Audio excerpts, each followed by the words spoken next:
Captain Park Dong-soo walked slowly through the metal hallways of Nexus Prime Station. The space station was huge. It was bigger than any city on Earth. Aliens from every corner of the galaxy came here for meetings. Today was special. Today, all the powerful space nations would decide how to fight the Void Swarm. Park adjusted his simple Earth uniform. It looked plain next to the fancy clothes of other delegates. His brown eyes stayed calm. But inside, he was nervous. Earth had never been invited to such an important meeting before. The main assembly hall was enormous. Hundreds of alien species sat in floating chairs. They whispered and pointed at Park as he entered. He knew what they were saying. The humans were new. The humans were weak. The humans had only been in space for less than 200 years. Admiral Velthar floated near the giant window. His crystal body sparkled in the starlight. Next to him stood War Commander Thekmor. The alien's metal skin reflected the lights, like a mirror. They were talking in low voices. "Look who finally arrived," Velthar said. His voice sounded like wind chimes. "The humans." Park walked up to them. He bowed slightly. It was a sign of respect on Earth. The aliens just stared. "Admiral Velthar." "War Commander Thekmor," Park said. "Thank you for inviting Earth to this meeting." Thekmor made a sound like grinding metal. Park realized it was laughter. "We did not invite you. The council voted. They felt sorry for your small planet." Other aliens started to gather around them. They wanted to see the humans up close. Some had too many eyes. Others had tentacles instead of arms. All of them looked curious. A tall alien with purple skin stepped forward. "I am Ambassador Quinda," she said. "Where is your war fleet, human?" "We brought one ship," Park answered honestly. The hall went silent. Then the laughter started. It began small. One alien chuckled, then another. Soon the whole room was laughing. The sound was terrible. It mixed together like a broken orchestra. "One ship?" Velthar's crystal body shook with laughter. "We are fighting the Void Swarm, the destroyers of worlds, and Earth sends one ship?" Thekmor's metal face twisted into a grin. "What kind of ship could Earth possibly build? Some primitive rocket?" Park felt his face get warm, but he did not show anger. Instead, he smiled. "Would you like to see it?" The laughter got louder.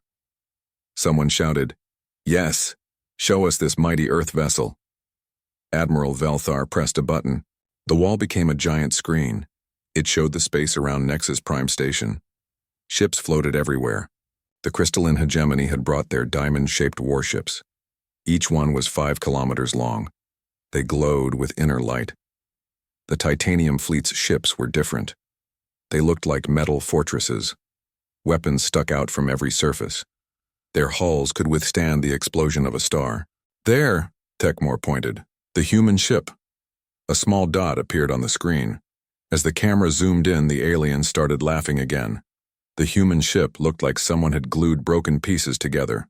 Parts seemed to come from different types of ships. Paint was peeling in many places. Some sections looked like they were held on with tape. "Is this a joke?" a squid-like alien asked. "It looks like garbage."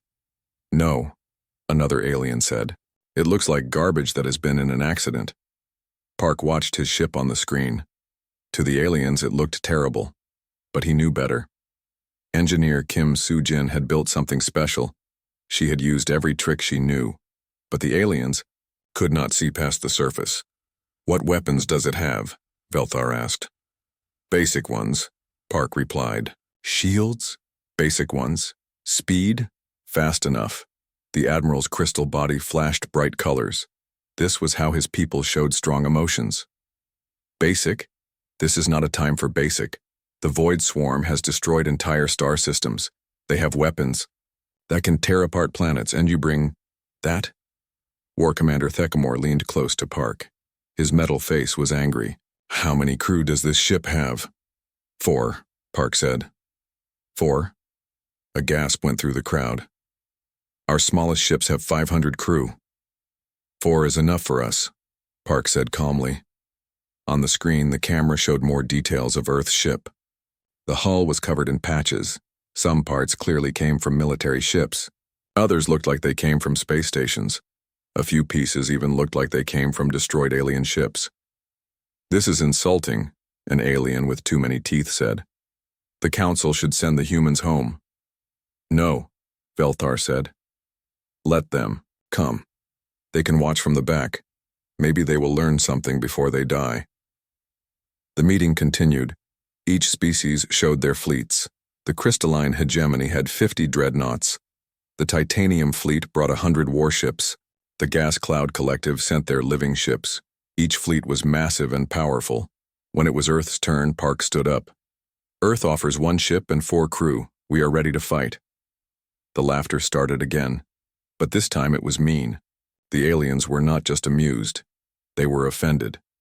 "This is a waste of time," someone shouted.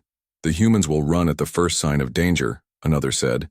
"Their ship will explode when they fire the engines." Park listened to it all. He did not argue, he did not defend his ship. He just waited for the noise to stop. Ambassador Quinda raised her hand. The room got quiet. "Human," she said. "Your ship is unique. But the Void Swarm is real. They are not far from here. Are you sure you want to join this fight?" Park looked around the room. Every alien eye was on him. Some looked curious. Most looked like they pitied him. A few looked angry that Earth was even here. "Yes," Park said simply. "We are sure." "Very well," Velthar said. "You may join the fleet. Try to stay out of the way, and try not to die too quickly. It would be embarrassing." The aliens began to leave. They talked among themselves. Park heard words like foolish and suicide and waste of time. War Commander Thekmore stopped next to Park. "Human," he said quietly. "I have fought many battles. I have seen brave warriors die because they were proud. Don't let pride kill your crew." Park nodded. "I won't." After everyone left, Park stood alone in the Great Hall. The screen still showed his ship. It really did look like junk. But Kim Soo-jin had spent 3 years building it. She had used every scrap of technology Earth could find. Every design had a purpose. Park pressed his communication device. "Soo-jin," he said, "did you hear the meeting?" "Yes, Captain," came the reply. "They think our ship is junk." "Good," Park said. "Let them think that." "The modifications are complete," she said. "We're ready for combat." "And Young-ho?" Park asked. "Lee Young-ho is running flight tests. He says the controls feel perfect." "Dr. Choi?" She finished her calculations. "Everything checks out." Park smiled for the first time that day. "Excellent. We'll show them what Earth can do." As he walked back to his ship, Park thought about the meeting. The aliens had laughed at Earth's ship. They had called it junk. They had insulted his crew. But that was their mistake. Soon, they would learn the truth. Earth's junk ship was about to surprise everyone. The Void Swarm was coming. The greatest. Fleets in the galaxy were ready to fight. And Earth's little ship would be right there with them. The real question was, who would be laughing when the battle was over? 3 days passed after the meeting. The Galactic fleet moved through space like a metal river. Thousands of ships traveled together toward the Vorthon Nebula. That was where the Void Swarm waited. Captain Park stood on the bridge of his ship. The bridge was small. It had 4 chairs and some screens. It did not look impressive, but Park loved it. His crew had built everything by hand. "Status report," Park said. Lee Young-ho looked up from his pilot seat. "All systems working fine, Captain. The new modifications are running perfectly." Kim Soo-jin smiled from her engineer station. "The armor is responding well. Power levels are steady." Dr. Choi Mi-kyung nodded. "My calculations are complete. I know how to beat them." Park felt proud of his crew. They were young. The oldest was Dr. Choi at 38, but they were brilliant. A message came from Admiral Velthar's ship. "All vessels take your positions. Earth ship Taguki's Revenge. Move to grid reference 99 Alpha." Young-ho checked his navigation screen. "That's the back of the fleet, Captain." "They want us out of the way," Soo-jin said. Park nodded. "Let them think we're hiding.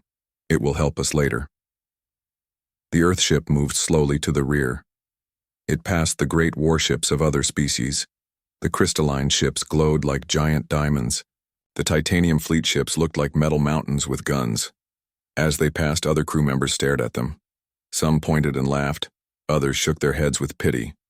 "Look at that junk," someone said over the radio. "I bet it falls apart before the battle starts," said another voice. "Those poor humans, they have no idea what's waiting for them." Young-Ho gripped his controls tightly. "Should I answer them, Captain?" "No," Park said. "Let them talk. Words don't win battles." The fleet kept moving. Space was full of ships. Everyone was nervous. The Void Swarm had destroyed over 50 worlds. No one knew exactly how strong they were. Dr. Choi studied her data. "Captain, I've been reading the old records. The Void Swarm first appeared 3,000 years ago." "What did you find?" Park asked. "They're not really alive, they're machines, but they're smart machines. They learn from every battle." Sujin turned around.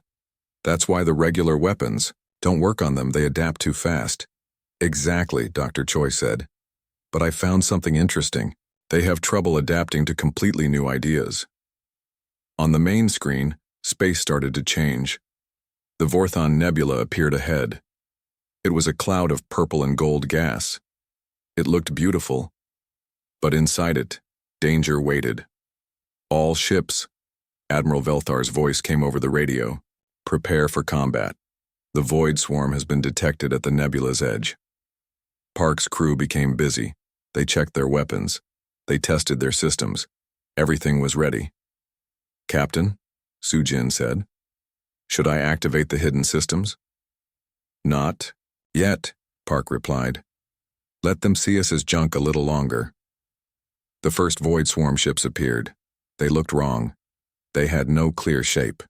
They seemed to shift and change as they moved. Dark tentacles reached out from them like hungry arms. The crystal ships fired first. Bright energy beams shot across space. The beams hit the Void Swarm ships. For a moment, the alien vessels glowed. Then the energy was absorbed. "Direct hits," someone shouted. "But no damage." The Void Swarm ships fired back. Dark energy hit the crystal ships. Their shields flashed. Some ships were pushed backward. More Void Swarm vessels appeared. They came out of the nebula like a dark wave. There were hundreds of them. Each one was different. Some were small and fast. Others were huge and slow. The titanium fleet moved forward. Their metal ships were built for war. Heavy guns fired kinetic shells. The shells hit the Void Swarm ships hard. This time there was damage. 2 Void Swarm ships exploded. The fleet cheered, but the celebration was short. The other Void Swarm ships changed. Their hulls became thicker. The next shell barrage bounced off harmlessly. "They're adapting," Dr. Choi said. Just like the record said, War Commander Thekmore's voice filled the radio. "All ships spread out. Don't let them surround us." The battle began in earnest. Crystal ships fired their energy weapons. Metal ships shot their bullets. Living ships from the Gas Cloud Collective released clouds of acid gas. The Void Swarm adapted to each attack. Energy weapons became useless. Kinetic shells bounced off. Acid gas was absorbed and turned into more Void Swarm ships. Earth ships stayed at the back. They watched the battle. The great fleets of the galaxy were losing. "Captain," Young-Ho said, "they're in trouble." "I can see that," Park replied. More Void Swarm ships came from the nebula. They began to surround the Galactic fleet. One by one, alien ships were caught and destroyed. Admiral Velthar's ship was in danger. 3 Void Swarm vessels attacked it. The crystal shields were failing. A message came from Velthar. It was sent to all ships. "This is Admiral Velthar. The battle is not going well. All ships implement emergency tactics." But the emergency tactics didn't work either. The Void Swarm had seen them all before. They adapted too quickly. Park watched as more ships were lost. The proud fleets were being beaten. Soon, only half the ships were left. Another message came. This time it was only for Earth's ship. Admiral Velthar's voice was tired and angry. "Human ship. This is Admiral Velthar. My fleet is failing. Titanium ships are surrounded. The gas cloud ships are being destroyed." Park waited. He knew what was coming. You are the only ships not engaged. Velthar continued. I order you to attack. Your ship may be junk, but you must try. Park's crew looked at him. They were ready. Response? Young Ho asked. Park smiled. Send this message. We understand, Admiral. Beginning attack run now. The message was sent. On the main screen, they could see other ships watching them. The great aliens who had laughed at Earth's junk ship were now depending on it. Su-Jin, Park said. Activate hidden systems. Yes, Captain. The ship began to change. Parts that looked like patches started to move. The hull shifted. New weapons appeared. The engine ports reconfigured. Young Ho, Park said. Take us in. Full speed. With pleasure, Captain. The ship moved forward. It left the back of the fleet and headed toward the battle. But something was wrong. The ship was moving strangely. It wobbled. It spun. It looked like it was out of control. What's wrong with that ship? Someone asked over the radio. It's falling. Apart, another voice said. I told you it was junk. But Park's crew knew better. Young Ho was flying the ship exactly as planned. His out-of-control flight pattern was actually very careful. Dr. Choi was watching her instruments. Getting good? Readings on the Void Swarm ships. My theory is correct. Su-Jin, Park said. Prepare special weapons. Special weapons charged and ready, Captain. The Earth ship flew into the battle. Void Swarm vessels moved to intercept it. They expected another easy victory. They were about to learn they were wrong. Admiral Velthar watched from his damaged ship. What are the humans doing? They're flying like madmen. War Commander Thekmore saw it too. Their pilot has lost control. They're going to die. But as Earth's ship got closer to the Void Swarm, something amazing happened. The ship that looked like junk was about to surprise everyone. The real battle was just beginning. Earth's ship flew toward the Void Swarm. It spun and wobbled like it was broken. The aliens watched in horror. That ship is about to explode, Admiral Velthar said. 3 Void Swarm vessels moved to attack the Earth ship. They had seen normal tactics before. They knew how to counter energy weapons and kinetic shells. This would be easy. On Earth's bridge, Captain Park was calm. Status report. All hidden systems ready, Su-Jin said. Her fingers danced over her controls. Flight path. Locked in, Young Ho reported. They think I've lost control.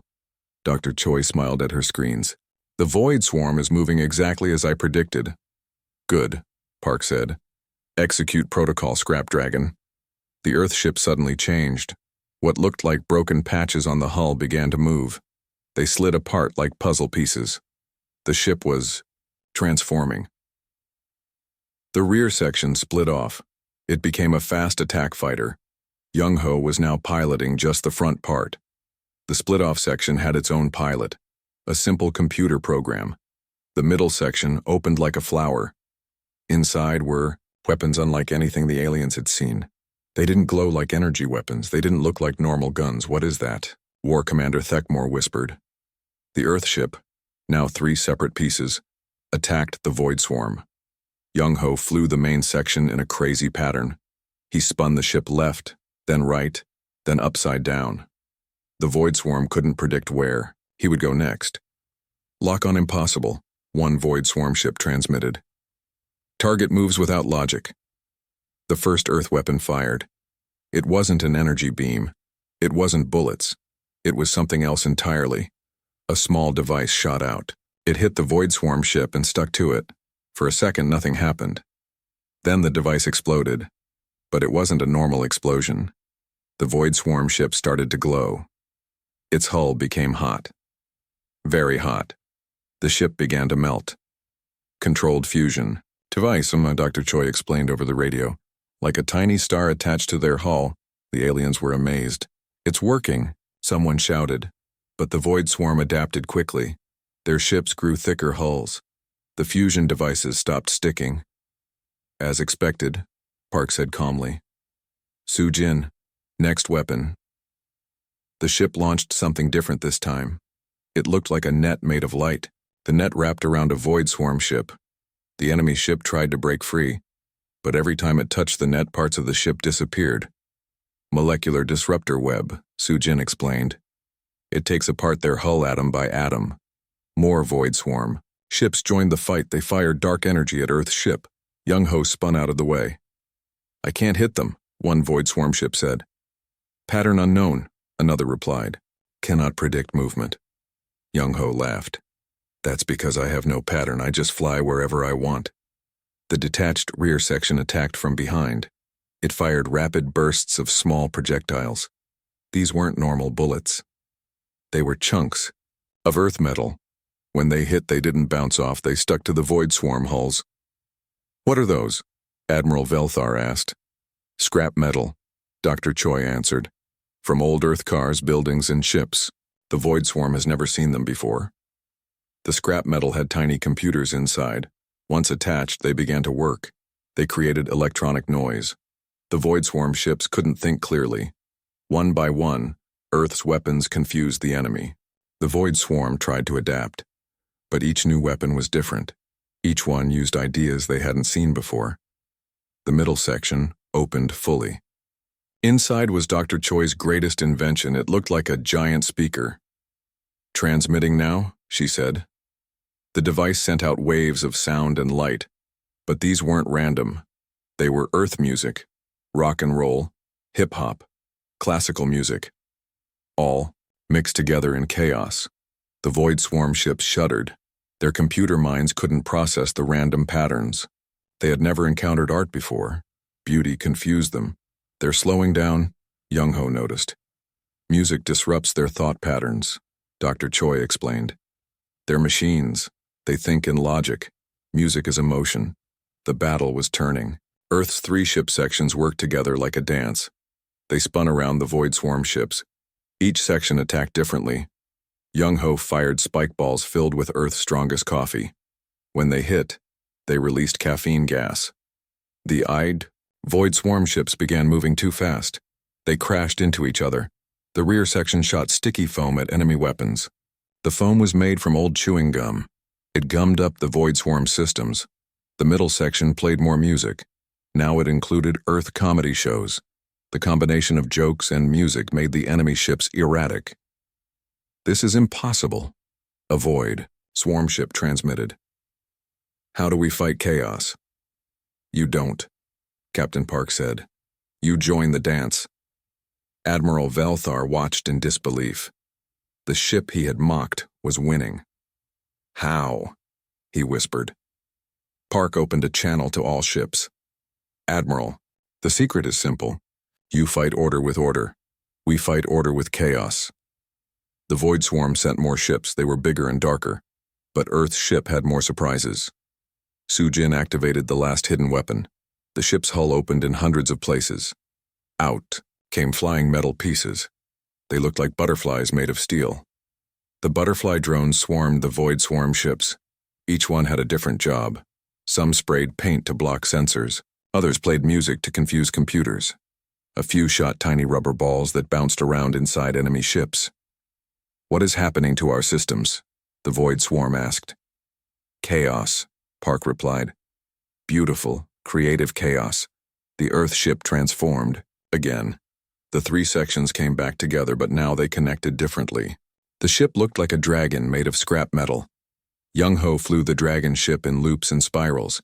It breathed fire, real fire from burning hydrogen. It roared, playing Earth songs at maximum volume. The void swarm tried one last attack. They fired everything they had at the Earth ship. Young-ho twisted the ship between the energy beams. He spun around the dark projectiles. He danced through the explosion clouds. You can't hit what you don't understand. He laughed. Dr. Choi activated her final protocol. The ship began transmitting something new. It wasn't music or chaos. It was creativity itself. The transmission included Earth's art, poetry, and stories.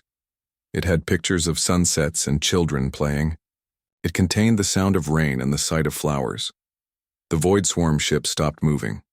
Their computer minds tried to process beauty, but they couldn't. Beauty had no logic. Love had no pattern.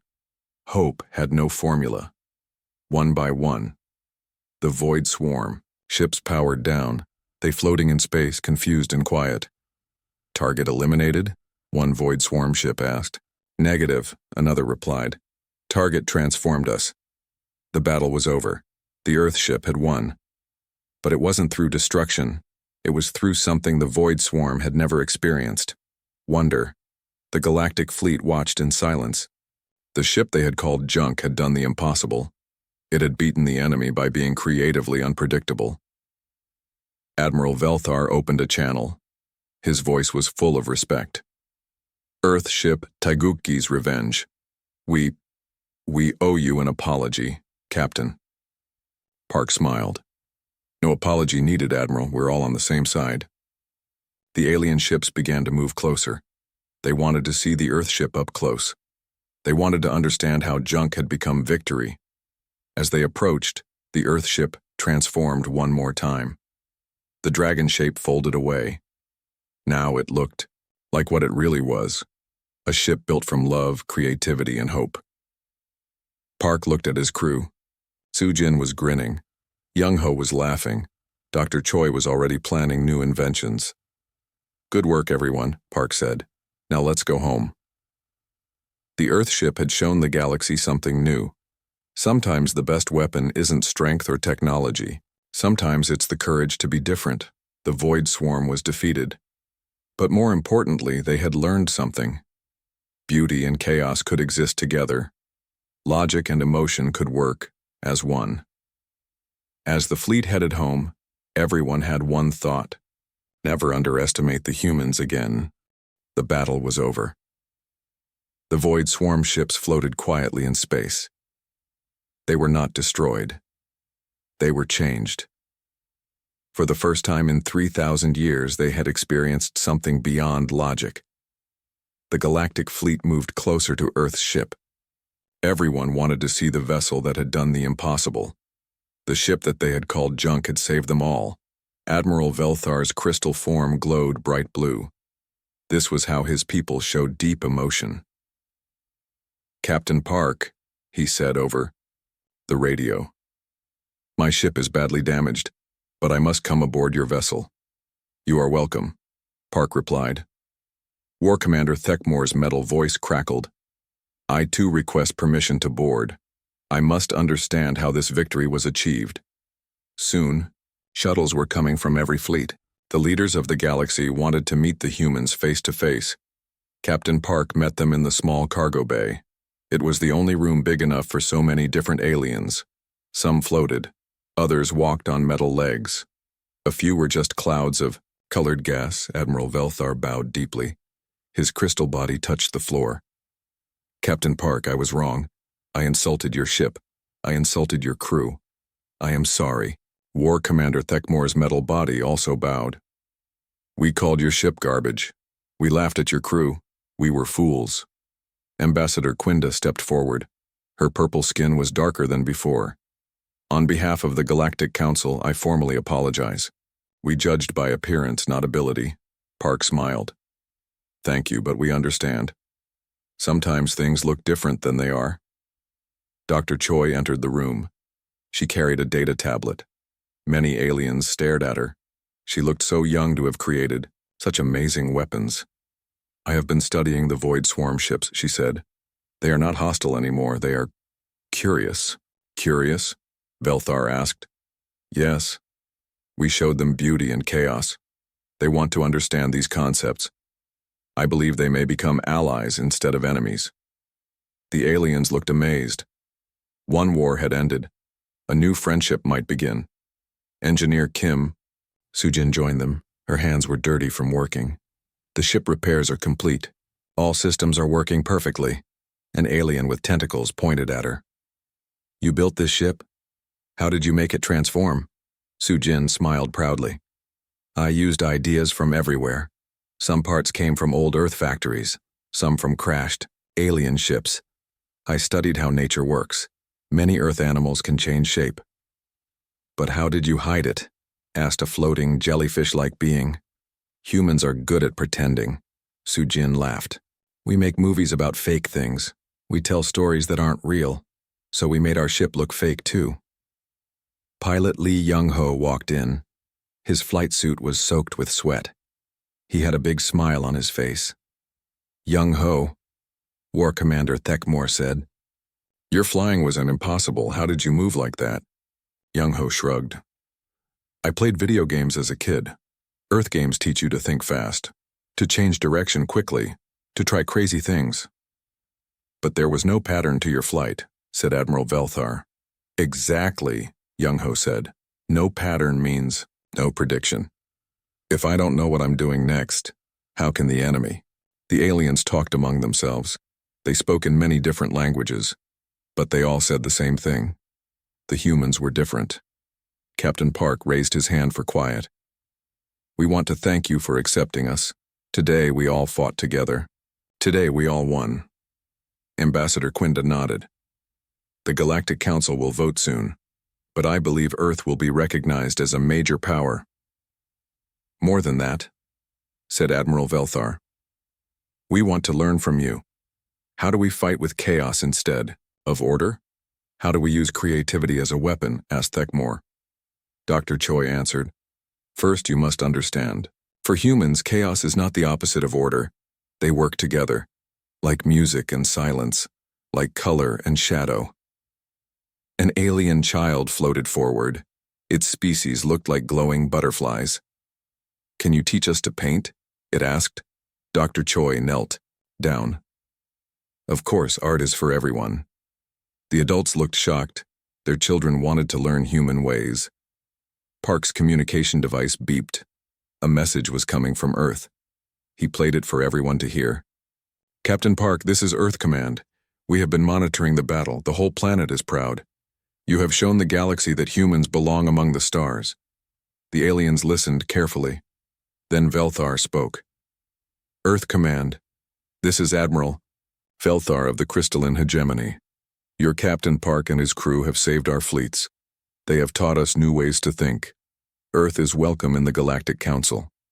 Similar messages came from every fleet. The Titanium Federation invited Earth ships to their shipyards. The Gas Cloud Collective offered to share their living ship technology.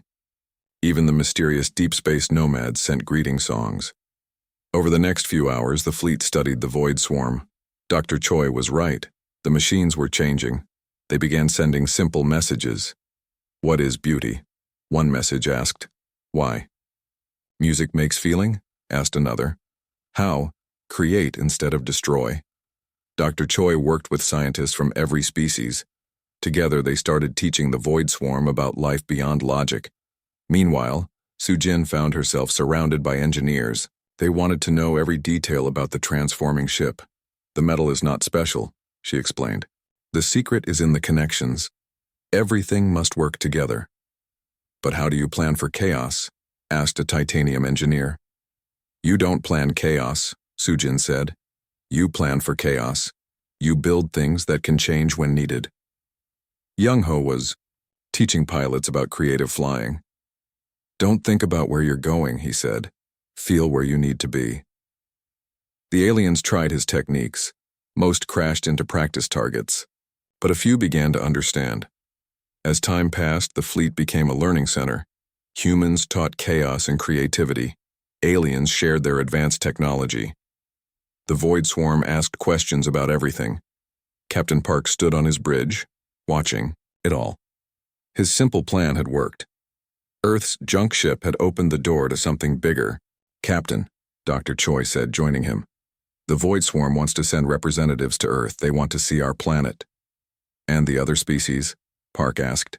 The same. They want to establish permanent relationships. Park nodded. What does Earth Command say? They're excited.